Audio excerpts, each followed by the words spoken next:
consagra sobre o altar. Olá!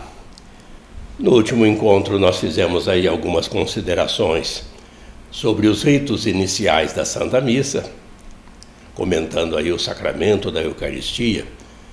E hoje nós queremos fazer então alguns comentários, já entrando nesse segundo momento que é essencial na Santa Missa, que é a liturgia da palavra.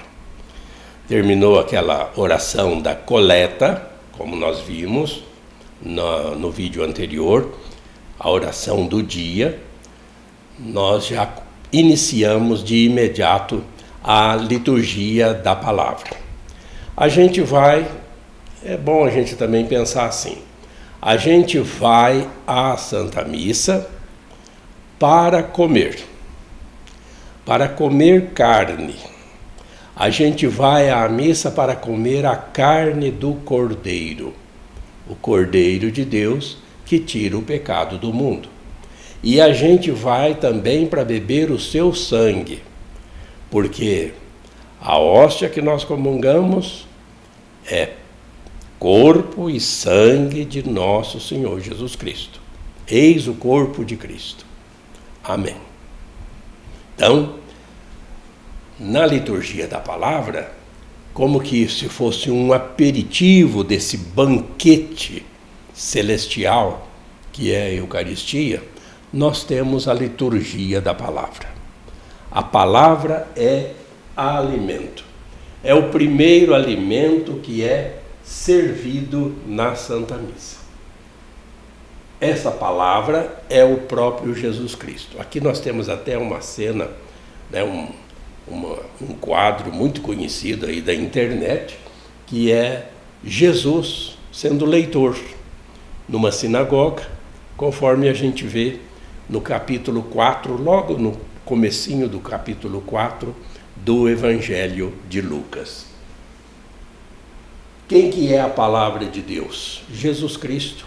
Jesus é a palavra que se encarnou, o verbo.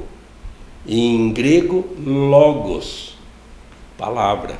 Em latim, verbum, palavra. Em português, está bem claro, né? A palavra, o verbo, logos, se fez carne, mas ainda se faz carne na Eucaristia. Habitou entre nós fisicamente há 2000 anos atrás, mas habita conosco. Ele é o Deus conosco, Emmanuel, como a gente também fala, principalmente na época do Natal, né? Deus continua morando conosco. Ele é o templo onde nós vamos, que é o corpo dele. A gente entra no corpo dele e ele entra em nós na Eucaristia. Olha que sacramento maravilhoso, né? Então a liturgia da palavra é a própria palavra de Deus dirigida à Assembleia. E nós vamos ver que o ministro leitor, ele apenas empresta a sua voz para Deus se comunicar com o povo nas leituras. Então é isso que nós queremos mostrar hoje, né, nesse encontro inicial, provavelmente, sobre a liturgia da palavra, que é um momento tão importante da missa que nós precisamos entender bem. Porque não é apenas, agora vai ler umas leituras lá da Bíblia, depois o padre explica. Não é só por aí, né? Essa palavra, ela tem que entrar em nós, ela como que uma semente caindo em terreno fértil, para que dê frutos, para que a missa seja transformadora, para que a Eucaristia não seja desperdiçada enquanto a gente vai ali na missa, depois volta para casa do mesmo jeito. Não pode, né? É um sacramento que é transformador da pessoa. E começa com esse alimento que vem para fortalecer. Esse alimento é para fortificar, é para dar forças para todos nós cristãos continuarmos perseverantes no seguimento do Mestre. Então, O esquema geral da liturgia da palavra é esse aqui. Deus fala, a Assembleia escuta. Shema Israel, né? Escuta Israel. Então a Assembleia, ela até se senta, procura se acomodar para ver, ouvir, escutar a palavra. Por isso que se recomenda que as pessoas olhem para a mesa da palavra, que nós chamamos de ambão. Olhar fixo no ministro leitor. Não para ver se ele está lendo bem, se ele está tropeçando nas palavras, se ele está pronunciando direito. Nós não estamos ali para julgar o leitor se ele é competente ou não. Isso daí quem tem que ver é a equipe de liturgia ou a equipe ali das celebrações. Mas nós temos que, lá do local onde a gente se encontra na Assembleia, prestar atenção, que é escutar. A Assembleia escuta. E a gente faz uma diferencinha aqui, só que um pouco assim pedagógica, né, entre o simples escutar, entre o simples ouvir e o escutar. Não que fundamentalmente tenha diferença, viu? Escutar e ouvir para nós é a mesma coisa. Mas a gente faz essa diferença aqui apenas para salientar o papel de escutar, ao contrário de ouvir. Porque ouvir, enquanto a gente está, né, em algum local, às vezes tem ventiladores ligados, tem ar-condicionado, tem cânticos de pássaros, tem carros que passam, né, em ruas próximas, avenidas próximas. Ou seja, você está ouvindo, mas você não está prestando atenção. Esses barulhos você só presta atenção na hora que te chama a atenção para aquilo, ou para aquele barulho. Senão, vai passando despercebido. Isso é ouvir. Escutar, aí já é diferente no caso da missa. A Assembleia escuta a leitura, que é palavra de Deus. É Deus que fala com o seu povo. Então esse entendimento, ele é essencial entre é Deus falando e não um leitor apenas lendo. Ainda nesse esquema, vem a homilia, meditar e compreender a palavra. Você ouve a primeira leitura, aliás, até não se recomenda que a gente fique falando agora a primeira leitura do Antigo Testamento, o livro de Isaías, não, tem lá, já chega no ambão, né, proclamação, ou leitura do livro de Isaías, já vai direto, o povo já tem, a Assembleia já sabe que é a primeira leitura. Depois vem o Salmo, que nós também vamos depois fazer algumas considerações sobre o Salmo.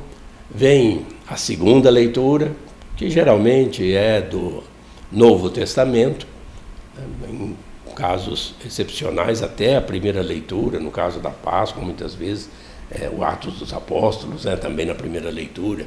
Normalmente a primeira leitura é do Antigo Testamento e a segunda do Novo Testamento. Lembrando sempre que durante a semana só temos a primeira e o Salmo.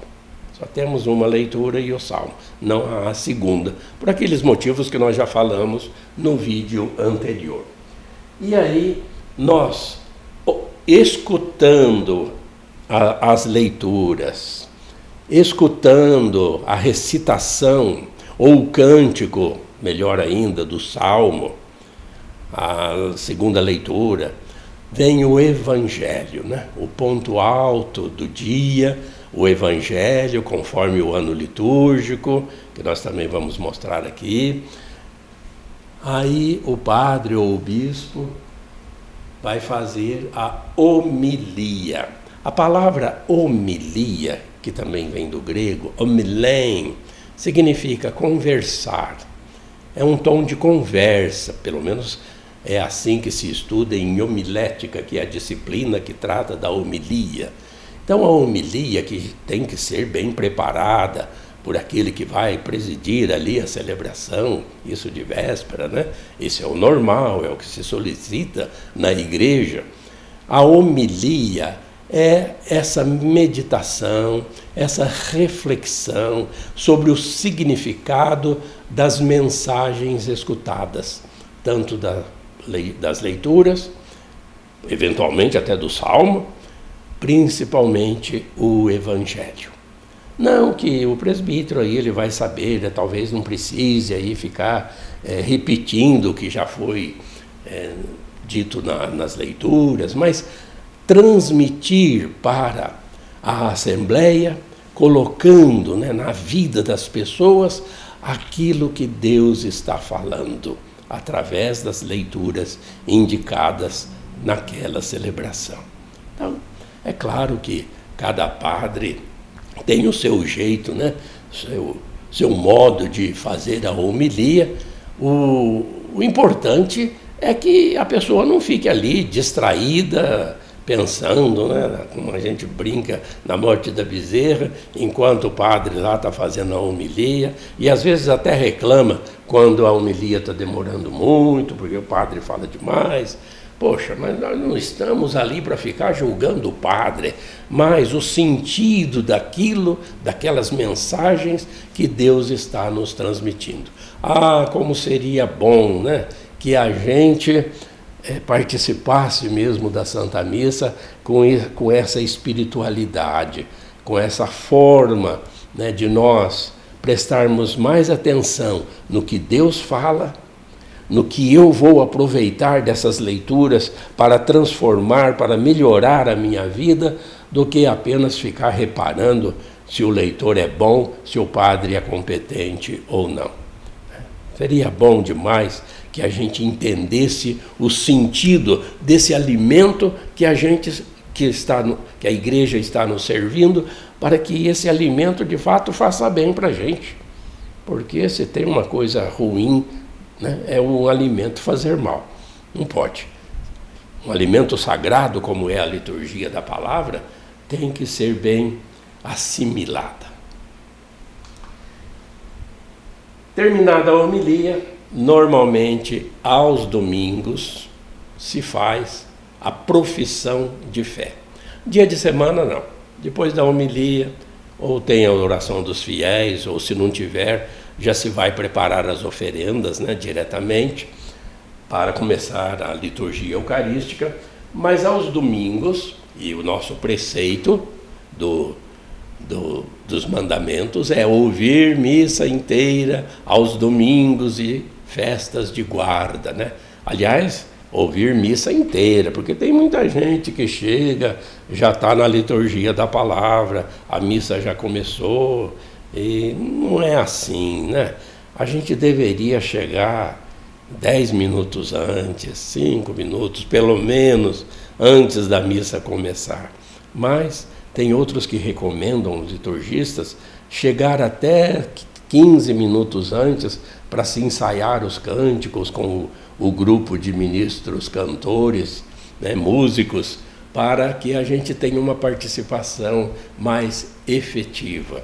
Mas ouvir missas inteiras, né, é o correto e é o mandamento, né, que nós precisamos entender que a missa ela tem que ser desde o início, ela tem todo o seu ritual que a gente precisa prestar atenção e participar. Feita a homilia, o credo é uma profissão de fé nas missas dominicais. Nós temos 2 tipos de credo, nós já falamos aqui, é o niceno-constantinopolitano, que é aquele de mais conteúdo, e o símbolo apostólico, que é aquele mais curto. Seja um ou seja outro, tudo, a sua essência é a mesma e significa: você crê em tudo aquilo que você está ali professando. São as verdades de fé que até à custa da própria vida você professa. É uma profissão, tudo isso eu creio, né? É um amém que você faz aí para toda a doutrina que nós aprendemos através do magistério da igreja e dos padres da igreja, das Sagradas Escrituras. E é um compromisso com o próprio batismo, porque você tem essa fé que te é essencial. Você então professa essa fé. E terminando esse esquema aqui geral da liturgia da palavra, a gente tem a oração da Assembleia. Tem até esses 4 quadros, né? Mostrando aqui, essas 4 fotos, mostrando esse esquema. As leituras, a homilia, a profissão de fé, a oração dos fiéis. Lembrando que a oração da Assembleia, ou oração dos fiéis, é a oração da igreja, é da Assembleia, oração da igreja, a oração dos fiéis. O momento das orações pessoais foi na coleta, antes da oração do dia, ou depois do ato penitencial, ou depois do glória. Oração do dia, coleta, intenções pessoais. A divisão correta é essa. Aqui, na oração da Assembleia, orações da comunidade. Bom, nada impede que você ali também tenha pedidos pessoais no seu coração, que também você dirige até Deus. Mas, assim, em normas gerais, né, para um esclarecimento, é um momento de oração da igreja, da comunidade. Então, todos nós conhecemos, né, o teor dessas orações, conforme também o ano litúrgico, alguma festa que a gente está celebrando, mas faz parte também da liturgia da palavra, desde a primeira leitura até a oração dos fiéis. Termina assim esse esquema. Agora, como que são feitas as leituras, como que elas são escolhidas? Nós já também comentamos alguma coisa aqui, em vídeos anteriores, sobre o ano litúrgico, até mostramos, né? Como que é desde o Advento até a festa de Cristo Rei, o 34º domingo do tempo comum. Advento, tempo do Natal, Quaresma, tempo pascal, Pentecostes, tempo comum. E desde a reforma da liturgia, depois do Concílio Vaticano II, as leituras do Evangelho seguem um esquema assim com os 3 evangelistas. Nós chamamos de ano A, ano B e ano C. Ou seja, no ano A se lê o Evangelho de Mateus. Isso nos domingos, viu? Nos domingos. Porque conforme a festa ou a solenidade, os evangelhos podem ser trocados. Não livremente. Existe também todas umas normas, né, que a igreja tem para se escolher essas leituras. Mas nos anos A se lê o Evangelho de Mateus. Nos anos B se lê o Evangelho de Marcos. E nos anos C se lê o Evangelho de Lucas. E o Evangelho de João? Ele é lido todos os anos. Então, praticamente, todos os evangelhos inteiros são lidos em 3 anos. O de João se lê todo ano completo. Todo ano. O de João, principalmente em festas, solenidades, no tempo pascal, é o Evangelho de João que a gente lê. Os demais livros do Antigo Testamento e do Novo Testamento, seja nas primeiras leituras ou nas segundas, aos domingos, toda a Bíblia é lida pela igreja, né, sequencialmente ou não, durante um período aí de 3 a 6 anos. Nas diversas celebrações das missas diárias, porque nós temos missas diariamente no mundo todo, e seja aqui, no nosso país, ou em qualquer outra nação, segue-se o mesmo esquema, as mesmas leituras. Se você estiver aí viajando a passeio ou a negócios em qualquer lugar do Brasil ou no exterior, você vai ver que os domingos são esses, os evangelhos são esses, no idioma da localidade onde você está, é tudo, porque a igreja é católica. Católica, ou seja, para todos. Kat, em grego, kat, é para, kat. E holos, com H, holos, kat, holos, católico, para tudo, holos. Holos, a gente lembra até daquela disciplina chamada, intitulada holística, que trata de vários temas, de vários assuntos. Então, kat, holos, para todos. A igreja é católica, então as leituras também são as mesmas para o mundo todo, podendo variar aí em casos, como nós podemos comentar daqui a pouco, nos festas, solenidades, festas de padroeiros, missas devocionais, etc. Como é que se sabe que um ano é A, B ou C? Aqui você tem registrado aí no vídeo essa regrinha que é bom, né, a gente conhecer também. Não que você talvez não seja um ministro leitor, mas que seria bom, né, se tiver essa capacidade, esse dom também para proclamar a palavra, é só se apresentar, né, para a equipe de celebração e também se transformar em ministro leitor. Mas a regra é essa aí, ó. Todo ano em que a soma dos seus algarismos for múltiplo de 3, é ano C, ou seja, vai se ler o Evangelho de Lucas aos domingos. Tem até alguns exemplos aqui. Por que o ano 2022 vai ser o ano Lucas? Porque 6 é um múltiplo de 3. 2025 é 2 mais 2, 4, mais 5, 9. Então é ano C. 2 mais 2, 4, mais 8, 12. Então é ano C. Sequencialmente é o ano A e B. Se 2020 e 2021 é A e B, porque 2019 era múltiplo de C, então foi múltiplo de 3 e foi ano C. Então é assim nessa sequência. 2023 vai ser A. Então fica aí essa regrinha apenas para conhecimento, né? Se você também gosta de ter essas informações. Quanto aos livros, como é que se sabe quais leituras devem ser feitas? É tudo muito marcadinho, viu, gente? Nós temos aqui esses lecionários, Lexio. Lexio é leitura, né? Lexio é leitura.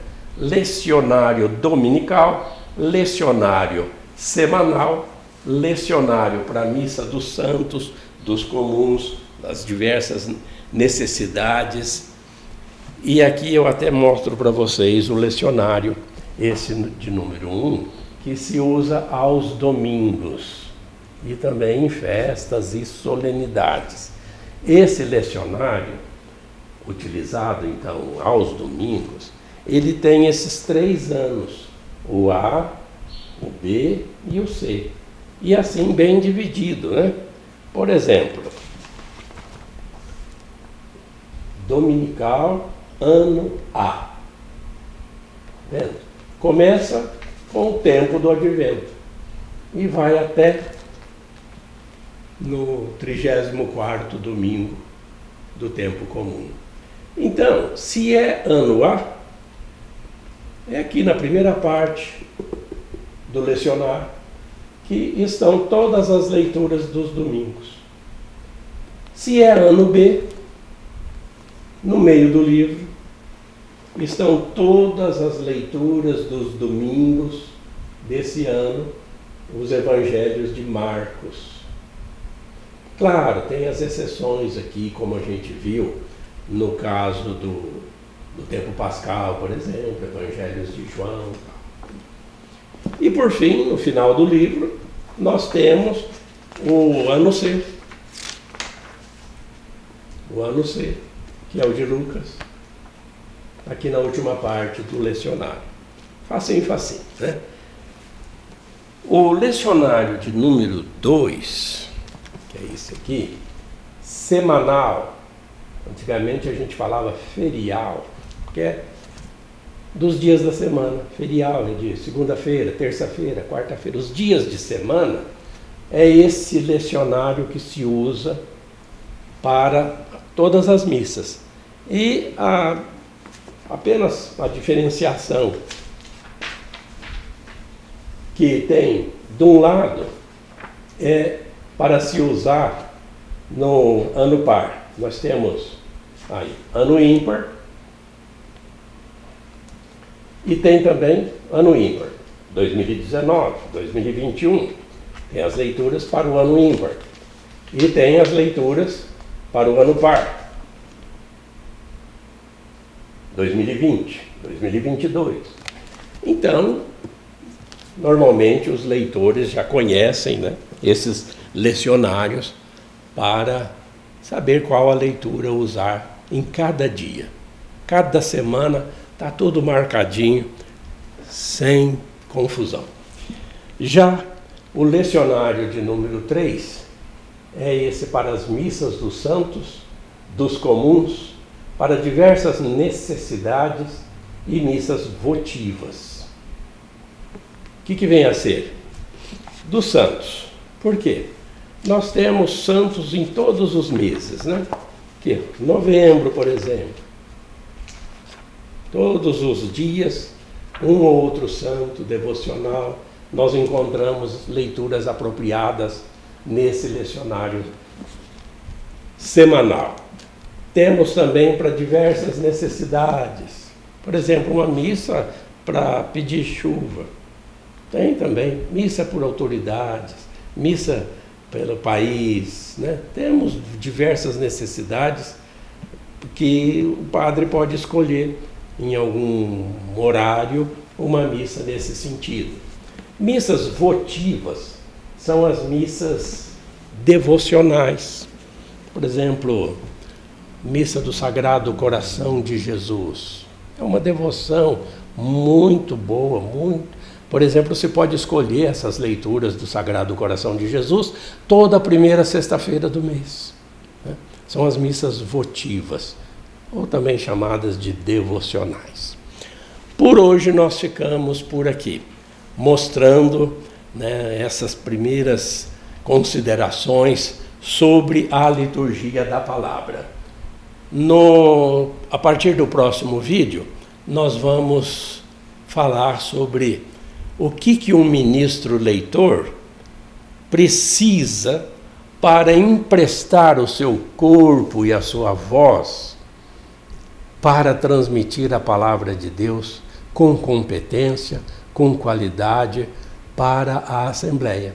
Como a gente diz, assim como o padre, ele se prepara para a missa, ele se prepara para a homilia, o ministro leitor, ele também se prepara para esse momento importante em que ele vai prestar esse serviço para a Assembleia. E é bom, então, a gente também fazer alguns comentários sobre, né, essa função ministerial de um leitor ou de uma leitora, ok? Continue conosco, nós estaremos sempre aqui procurando lhe trazer informações úteis para que a sua participação na missa seja eficiente e frutuosa.